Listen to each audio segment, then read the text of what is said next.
오늘 말씀은 에베소서 6장 19절입니다. 또 나를 위하여 구할 것은 내게 말씀을 주사 나로 입을 열어 복음의 비밀을 담대히 알리게 하옵소서 할 것이니. 네. 말씀으로 영혼을 구하자라는 제목으로 은혜를 나누고자 합니다. 사랑하는 성도 여러분, 사도 바울은 에베소서 마지막 부분에서 영적 전쟁에 대하여 말하며 전신갑주를 입으라고 권면합니다.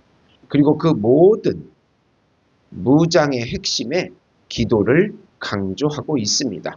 그 중에서도 오늘 본문은 매우 중요한 기도의 내용을 우리에게 가르쳐 줍니다.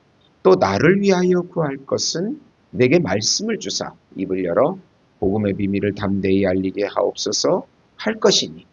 바울은 감옥에 있으면서도 자신의 환경을 바꿔달라고 기도하지 않았습니다. 그 대신에 말씀을 달라 담대함을 달라고 기도해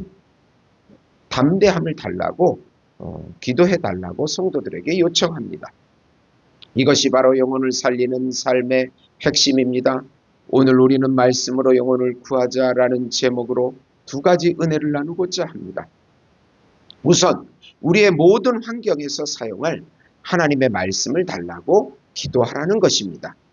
오늘은 영적 군사의 마지막 부분입니다. 영적 군사는 전신갑주를 입어야 합니다. 진리의 허리띠, 의의 호심경, 평안의 복음의 신, 믿음의 방패, 구원의 투구, 성령의 검, 성령 안에서의 기도입니다. 이제 바울은 자신을 위해 기도해 줄 것을 성도들에게 요청하고 있습니다. 기도의 내용은 자신에게 하나님의 말씀을 달라는 것입니다. 바울은 사단을 적극적으로 이길 하나님의 말씀이 필요했습니다. 성령의 검인 하나님의 말씀은 사단을 공격하여 하나님의 나라를 세워가는 무기입니다. 우리의 힘과 지혜로 사단을 이기지 못합니다. 성령으로 역사하는 하나님의 말씀만이 가능합니다. 우리는 우리의 모든 환경을 알지 못합니다. 요즘 사람들이 불안해합니다. AI 혁명 가운데 자신의 미래를 너무나 불안해하고 있습니다. 그러나 하나님은 아십니다. 우리에게 말씀을 주셔서 이 4차 혁명, 불안한 이 시대도 이기게 하십니다.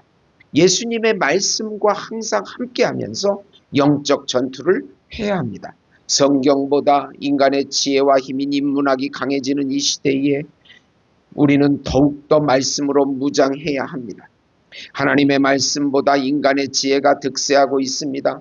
그럴수록 평화가 올 것 같은데 오히려 전쟁과 분열과 자기 이익을 탐하는 이익 단체가 더욱더 극성을 부리고 있습니다. 참으로 역설적입니다. 문제는 인간이 맹목적으로 자기애를 추구한다는 사실을 간과한 것입니다. 아주 이기적으로 자기만을 사랑합니다. 예수님의 은혜를 받지 못하면 하나님을 사랑하지 않고 자기를 사랑합니다. 이웃을 사랑하지 않고 자기만을 사랑합니다. 그래서 사회는 더욱 혼란스러워집니다. 우리 사회는 더욱 힘들어지고 있습니다. 세대 간의 갈등, 남녀 갈등, 수많은 빈부 격차, 또 수많은 문제들이 통제가 불가능할 정도입니다. 예수님의 말씀 외에는 평강이 없습니다. 좀 더 구체적으로 살펴보면 바울은 내게 말씀을 주사라고 기도 요청을 합니다. 여기서 중요한 것은 말씀을 알고 있다가 아니라 말씀을 주신다는 표현입니다. 이것은 상황에 맞는 하나님의 말씀, 그때그때 우리에게 절실하게 필요한 말씀을 하나님이 생각나게 하시고 깨닫게 하시고 선포하게 하신다는 의미입니다. 우리는 성경을 읽고 많이 알 수 있습니다. 그러나 실제 삶의 현장에서 사람을 살리는 말씀은 하나님께서 주셔야 하는 것입니다. 지혜의 말씀과 지식의 말씀을 주셔야 합니다.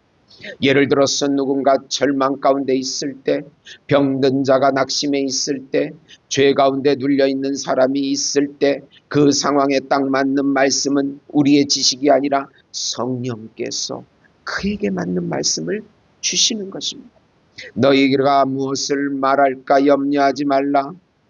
그때 너희에게 할 말을 주시리니. 마태복음 10장 19절입니다. 이 말씀처럼 하나님은 우리에게 필요한 말씀을 주십니다. 한 목회자가 병원에서 임종을 앞둔 환자를 신방하게 되었습니다. 무슨 말을 해야 할지 몰라 마음이 무거웠습니다. 그때 갑자기 한 구절이 떠올랐습니다. 나는 부활이요 생명이니 나를 믿는 자는 죽어도 살겠고. 요한복음 11장 25절 그 말씀을 전하자 그 환자의 얼굴에 평안이 임했습니다. 그리고 마지막 순간에 아멘을 고백하며 눈을 감았습니다. 목회자는 나중에 이렇게 고백했습니다. 내가 준비한 말이 아니라 하나님이 주신 말씀이 그 영혼을 살렸다고 말입니다. 사랑하는 성도 여러분, 우리는 매일 사람을 만납니다. 가족, 직장 동료, 교회 성도, 이웃, 이들을 살리는 것은 우리의 말솜씨가 아니라 하나님의 말씀입니다. 그러므로 우리는 이렇게 기도해야 합니다. 하나님, 오늘 내가 만나는 사람에게 꼭 필요한 말씀을 주옵소서. 이 기도가 있을 때, 위로해야 할 때 위로의 말씀이 나오고, 권면해야 할 때 권면의 말씀이 나오고, 복음을 전할 때 생명의 말씀이 흘러 나오는 것입니다. 두 번째로 우리 입으로 복음의 비밀을 담대하게 전하도록 기도해야 합니다. 하나님은 때를 얻든지 못 얻든지 복음을 전하라고 명령하셨습니다. 사람들은 인생의 해답을 원합니다. 주로 잘 살고 행복할 수 있는 해답을 원합니다. 지금의 문제를 해결해 주는 말을 더욱더 듣고 싶어 합니다. 그러나 그 해답은 순간적으로 영원한 해답이 되지는 순간적이지 영원한 해답은 되지 못합니다. 속지 말아야 합니다. 우리는 영원한 해답을 주어야 합니다. 바로 복음입니다. 예수님의 은혜, 예수님의 의, 예수님의 공로, 예수님의 값으로 하나님과 화평하는 복음입니다. 이 복음만이 영원한 우리 인생의 해답이 됩니다. 사실 이것을 듣고 구원을 얻어야 합니다. 복음만이 인생의 갈증을 영원히 해결해 주기 때문입니다. 인간의 죄된 욕구는 끝이 없기에 영원히 해결할 수 없습니다. 우리에게 정말 필요한 것은 바로 예수님의 복음이고 예수님의 은혜입니다. 복음으로 하나님을 사랑하고 이웃을 사랑하는 삶을 살게끔 해 주시겠다는 약속의 말씀입니다. 이것이 우리 사회의 영원한 해결책입니다. 성령으로 우리 안에 믿음으로 역사하셔서 예수님을 의지하는 것입니다. 바울은 두 번째로 이렇게 말합니다. 복음의 비밀을 담대히 알리게 하옵소서. 바울은 여기서 복음의 비밀은 예수 그리스도를 통한 구원의 은혜입니다. 또 여기서 중요한 단어가 있는데 담대히입니다. 복음은 좋은 소식이지만 세상에서 환영받지 않을 때가 많습니다. 거덜당할 수도 있고 무시당할 수도 있고 오해받을 수도 있습니다. 그래서 우리는 쉽게 입을 닫게 됩니다. 낭망하게 됩니다. 그러나 바울은 감옥에 있으면서도 담대함을 구합니다. 내가 이 일로 쇠사슬에 매인 사신이 된 것은 나로 이 일에 당연히 할 말을 담대히 하게 하려 하심이라. 에베소서 6장 20절입니다. 환경이 아니라 사명이 중요했던 것입니다. 어느 평신도 성도가 있었습니다. 그는 말이 많지 않고 소심한 성격이었습니다. 그런데 어느 날 직장 동료가 큰 어려움을 겪게 되었습니다. 그때 마음속에 강한 감동이 왔습니다. 지금 복음을 전하라. 그는 떨리는 마음으로 말했습니다. 예수님을 믿으면 하나님이 당신을 도와주십니다. 그 짧은 한마디가 계시가 되어 그 동료는 교회에 나오게 되었고 결국 예수님을 영접하게 되었습니다. 그 성도는 나중에 이렇게 말했습니다.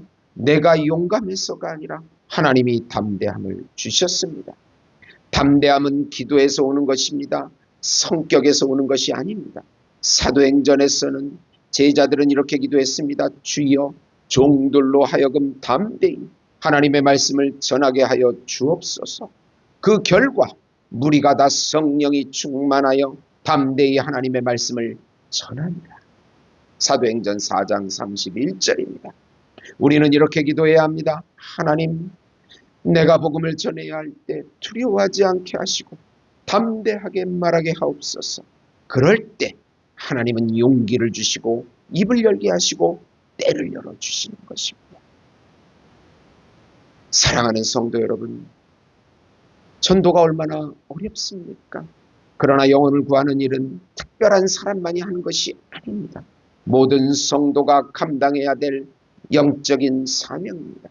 그리고 그 방법은 분명합니다. 우선 하나님의 말씀을 달라고 기도하십시오. 상황에 맞는 말씀, 그 전도 대상자에게 맞는 말씀이 나올 때 영혼이 살아납니다. 두 번째, 복음을 담대히 전하도록 기도하십시오. 담대함이 있을 때 복음이 흘러들어갑니다. 오늘 하루 이렇게 기도해 보세요. 하나님, 오늘 내가 만나는 사람에게 필요한 말씀을 주옵소서. 하나님, 복음을 전할 담대함을 주옵소서. 그럴 때 여러분의 입술은 생명을 살리는 도구가 되고 하나님의 능력이 나타나는 통로가 될 것입니다. 복음의 말씀을 받아서 영생의 말씀으로 영혼을 구하는 것입니다. 사도 바울은 감옥에서도 복음을 멈추지 않았습니다. 왜냐하면 그는 알았기 때문입니다. 말씀은 영혼을 살리는 능력이라는 것을. 그래서 내가 복음을 부끄러워하지 아니하노니 이 복음은 모든 믿는 자에게 구원을 주시는 하나님의 능력이 됩니다. 로마서 1장 16절입니다. 사랑하는 성도 여러분, 말씀을 붙들고 담대히 전하십시오.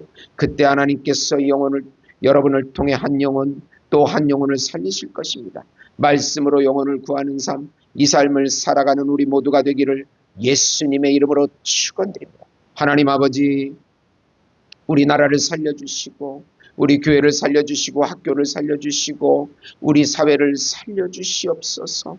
하나님의 말씀을 믿고 의지하지 않고 하나님 자기애로 나아가는 이 방만하고 타락한 사회 가운데 하나님께서 저희들에게 말씀을 주셔서 영혼을 구원하게 하시고 선교하는 선교사들에게 함께해 주시옵소서. 성령의 충만함을 주시옵소서. 예수님의 이름으로 기도드립니다. 아멘.